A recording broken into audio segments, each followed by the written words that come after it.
భారత్ చేతిలో మళ్లీ చిత్తయిన పాకిస్తాన్. మహాశివరాత్రి రోజున శివాలెత్తిన భారత క్రికెట్ జట్టు.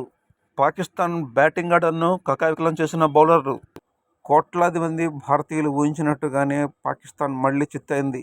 టీ20 ప్రపంచ కప్ క్రికెట్లో భాగంగా శ్రీలంక రాజధాని కొలంబోలోని ప్రేమదాస స్టేడియంలో జరిగిన మ్యాచ్లో భారత జట్టు ఘన విజయం సాధించింది. భారత్ నిర్ణీత 20 ఓవర్లలో 7 వికెట్లు కోల్పోయి 175 పరుగులు స్కోరు చేసింది. భారత ఇన్నింగ్స్లో ఇషాన్ కిషాన్ కీలకమైన ఇన్నింగ్స్ ఆడాడు.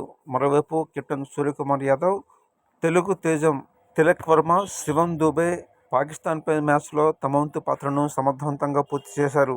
మొత్తంగా పాకిస్తాన్ 16 ఓవర్లలో 114 పరుగులకే ఆలౌట్ అయింది. ఈ గెలుపుతో భారత్ ఇప్పటి వరకు ఐసీసీ టీ20 క్రికెట్ టోర్నమెంట్లో మొత్తం 9లో 8 మ్యాచ్ల్లో పాకిస్తాన్పై నెగ్గింది.